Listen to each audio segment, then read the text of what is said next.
Radical Firearms upper receiver, my AR pistol. I'm using brass, what is that? That's PPU right there.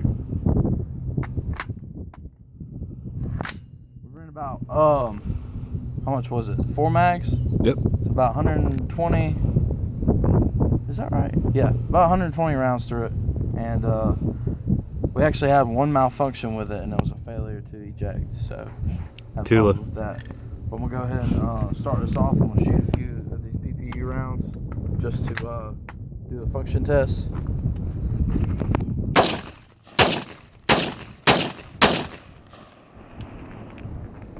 All right.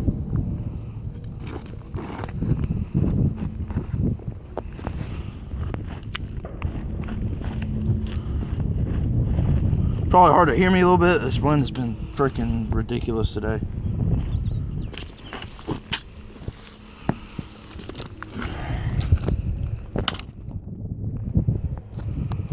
That's pretty right there, ain't it? Let's go ahead and get the rest of it covered. You know, it's not really gonna matter. That's what is all going in right there. And this is we're in Georgia right now. We're usually used to dealing with some thick reddish clay looking stuff, but we're in my food plot right now, so this stuff, it's not even like sand, that's just straight up dust. So it's very fine, very gritty. Might actually fuck some shit up. All right, you ready? All right, I shouldn't have to do anything to it besides just take the safety off and squeeze the trigger. All right.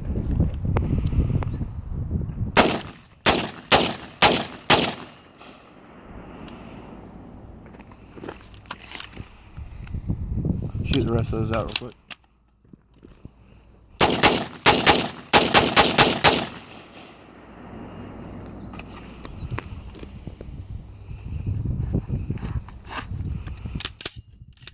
Works just fine.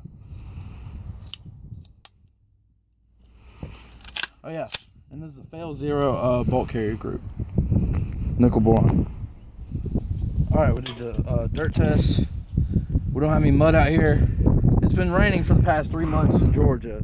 Super sunny, y'all. Of course, the day we come out here, it's going to be dry and windy as hell. But there's no mud out here for us to do this with, so we're just going to make our own mud.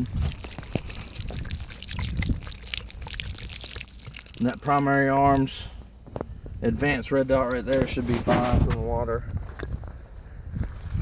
It's the T1 micro copy, basically.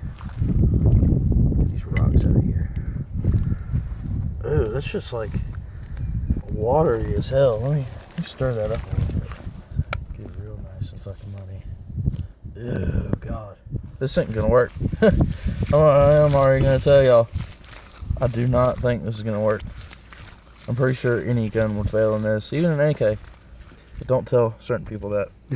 All right, just to be fair, the last one was already loaded, so I'm already loaded this one this time. This is Lake City M855 green tip. God dang, this is killing me.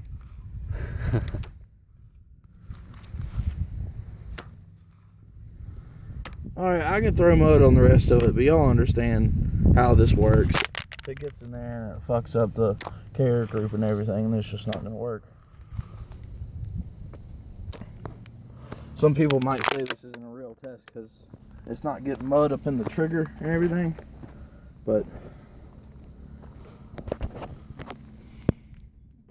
work with what we got. I'm very dirty right now. Alright. Shake off what I can. Alright. Extremely dirty. Alright, we're good to go? Good to go. And what the fuck do you know? Another ricochet. Yeah. What do you know, man? That's fucking awesome. God dang. Dripping mud. And it's still running. That surprises the hell out of me, dude. And look how much crud is still in that bolt carrier group. Oh, you see on the actual bolt carrier, it got so hot that it's dried, and then it keeps coming back and getting wet and then drying out. Awesome. I can't even see through the micro dot. Look at that. Alright, well, if you spend the right amount of money on the AR and get the right shit to make it work, it will work and it can be reliable. Radical Firearms adjustable gas block. I didn't make a video about that and adjusting it and whatnot just because it's real windy today. I didn't know how much of my voice y'all can actually pick up. But I adjusted the gas block till it locked the bolt open on Tula and both of the different brass types I had today, which was Lake City Green Tip and PPU. But adjusted the gas system to make it work. Like I said, we had one issue probably right out of the gate. What was that, like 10 rounds in? It wasn't even after that long. It was about that, yeah. After the first few rounds, we had a failure to eject. We haven't had any problems since. We blame Tula for that? Yeah, and that was Tula. Shit. Alright, well, if you can see that, the mud has dried on the bolt carrier group, so let me just go ahead and fire it again. Uh-oh.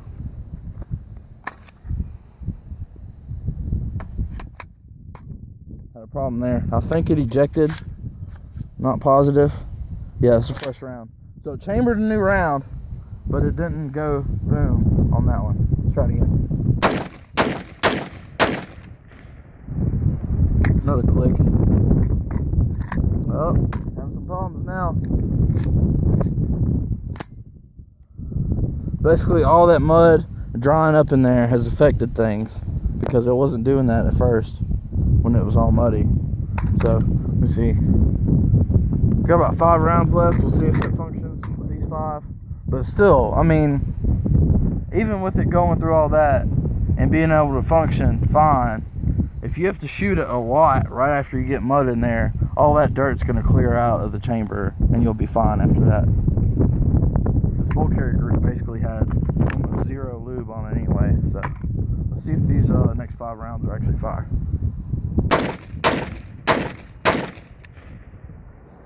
Oh, last round.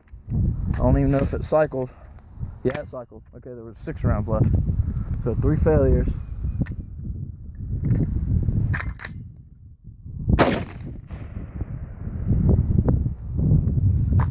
That's it. And the conclusion? A few failures towards the end, guys, really.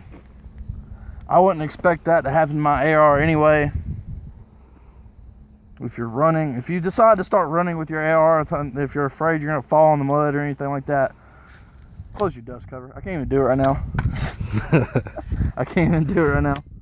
But once you're done shooting, if you're done shooting and you have time enough to reload, you have time enough to close your dust cover. Yep. Which really, I'm pretty sure a lot of other ARs with regular bolt carrier groups and all that in them, they would have failed long before this point.